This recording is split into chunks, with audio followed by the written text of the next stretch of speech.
सीता मैया की खोज में सबरी माता से विराज से मुलाकात करते हुए और नारद जी से मुलाकात हुई पंपासन में सबरी जी के बाद में।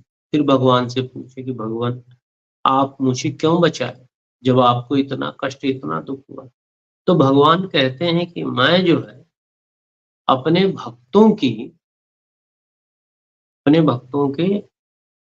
को छोड़ नहीं सकता। ये विरध है मेरा, ये मेरा विरध है। दीन दयाल विरध संभारी हरहु नाथ मम संकट भारी। भगवान हमारे संकटों को हरे। तो भगवान का यही विरध है। भगवान का है कि हम चाहे जितने कष्ट में आ जाए लेकिन हमारे भक्त को, हमारे जो भक्त है प्रेमी है उसे कोई कष्ट ना होने पाए। तो ये है भगवान का माना। तो अब आपको हमको सबको भगवान की ओर चलना है, समझना है। तो देखिए इस तरह से वहां सबरी से मिलके माता सबरी से सात नौ प्रकार की भक्ति माता जी को बताए भगवान और इसके बाद आगे बढ़े। माता सबरी ने ये कहा कि आप सुग्रीव से मुलाकात करिए और ऋष्यमुख जाइए। ऋष्यमुख देखिए जहां तक माता सबरी को नवदा भक्ति का उपदेश किए थे भगवान। नवदा भक्ति को आप सब लोग जानते हैं, 9 प्रकार की भक्तियां हैं। तत्पश्चात इसके बाद भगवान ऋष्यमुख पर्वत की ओर, ऋष्यमुख पर्वत नियर आया। भगवान को बताया गया ऋष्यमुख पर्वत जाइए, ऋष्यमुख पर्वत में सुग्रीव से मित्रता करिए। सुग्रीव, ये बात किसने बताई थी? सबरी, माता सबरी के गुरुजी ने, कि ऐसा ऐसी ऐसी घटना घटेगी, भगवान आएंगे और इसके बाद तुम्हें सुग्रीव से के लिए भेजना है ऋष्यमुख पर्वत पर। देखिए यहाँ समझने लायक बात है। आध्यात्मिक और विचार हमारा यह कहता है कि जो माता सबरी को कहते हैं संतो, वो सबरी भक्ति हैं और नवदा भक्ति उनके द्वारा और उनके गुरु के आदेशानुसार। तो ऋषियों का जो आशीर्वाद मिलता है जब भी कोई साधक साधना करता है, सबरी उस दीनहीन विचार को कहते हैं जो साधक के अंतःकरण में क्षुद्र भाव लेता है और ये सोचता है कि मैं तो बहुत पतित हूँ, अपावन हूँ, भगवान की शरण में फिर भी कृपा मिली हुई है, मैं रह रहा हूँ। ये भगवान की कृपा है, परमात्मा की कृपा है। और सबरी के बाद जब भगवान ऋष्यमुख की ओर चलते हैं, ऋष्यमुख कहते हैं वह ऋषि मुख हो जाता है विचारों से, उसके विचार संयमित होने लगते हैं, संसार की ओर नहीं जाते हैं और वह बाहर वाणी से मुक्त होके आंतरिक विचारधाराओं में परिणित हो जाता है। सुग्रीव कहते हैं सुरति को खोजना है अगर तो साधक को मुख होना पड़ेगा। क्यों? क्योंकि सुग्रीव ऋष्यमुख पर्वत पर रहते।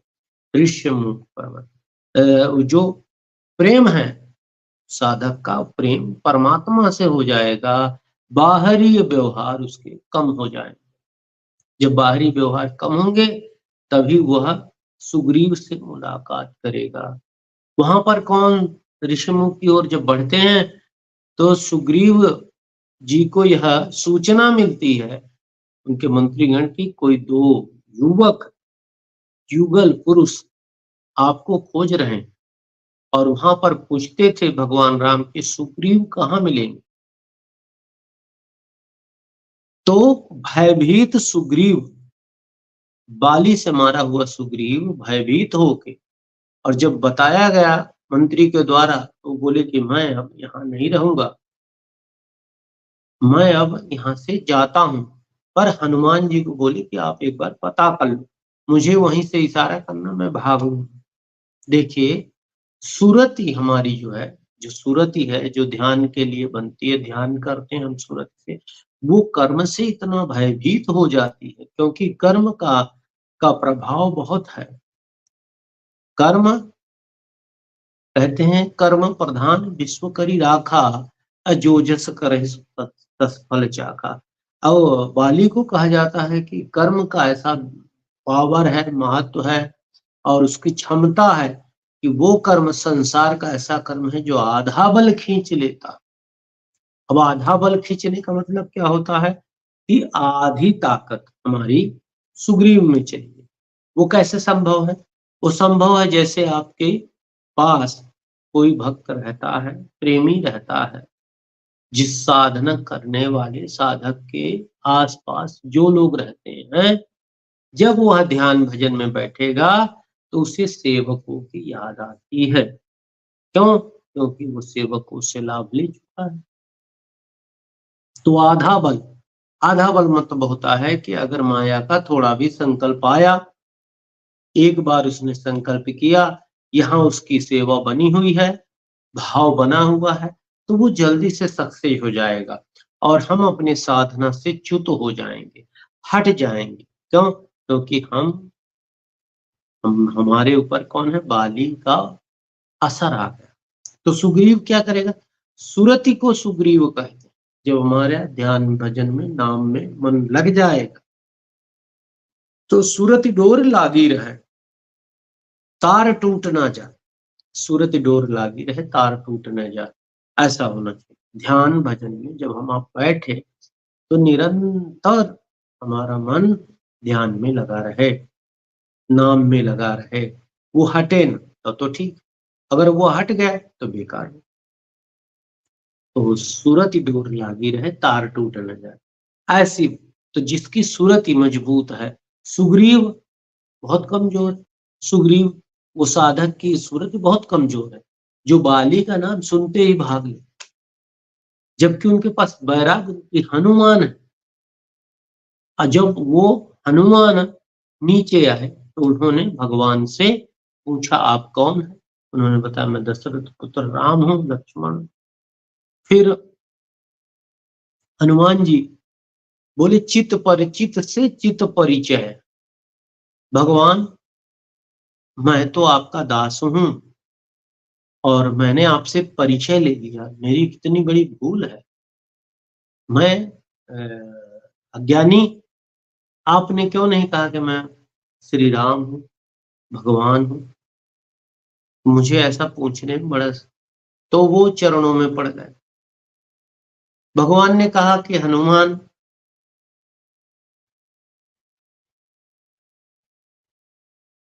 जो तुम कर रहे हो वो ठीक है, समय ऐसा ही है, समय का खेल है। परिचय, तुम तो मुझसे पहले से परिचित हो, लेकिन फिर भी मर्यादाएं होती हैं, उनको पालन करना। फिर यहाँ से हनुमान जी कहते हैं कि भगवान, आप चलिए और वहां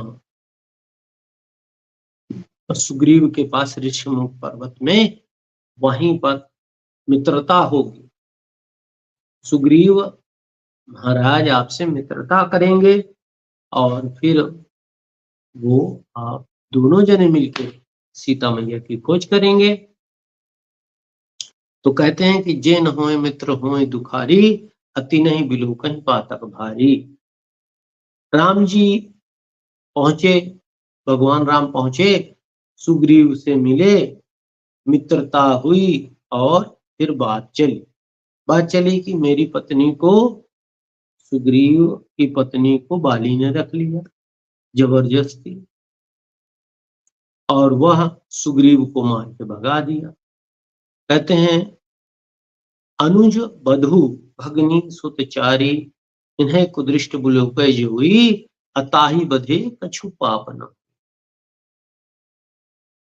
तो भगवान ने जब सुना, सुन के कहा कि अगर ऐसी बात है, उसने तुम्हारी पत्नी को रख लिया है, तो अब उसको ब्रह्म रुद्र शरणागत गए न उभरे प्राण।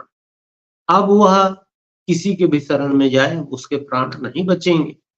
ऐसा भगवान राम ने कहा और सुग्रीव को भेजा कि तुम जाओ और युद्ध के लिए ललकारो, मैं तुम्हारी मदद करूंगा। उसके पूर्व में भगवान की परीक्षा लेते हैं सुग्रीव जी की, क्या आप उन्हें मार सकते हो? तो उनको जो वही मार सकता है बाली को जो एक बाण से 7 ताड़ों के वृक्ष में छेद कर दे। वो वृक्ष ऐसे ऐसे लगे थे, एक सीधे में नहीं लगे थे, एक इधर था दूसरा इधर था, तीसरा ऐसे। तो भगवान ने एक बाण निकाला और मारे और उसमें 7 में छेद हो गए। इसके बाद उनको बताया कि दुमदुमी अस्थि ताल दिखलाए। दुमदुमी की हड्डियां पड़ी थी, इसको जो एक पैर की ठोकर से सागर में पहुंचा देगा वो मार सकता है।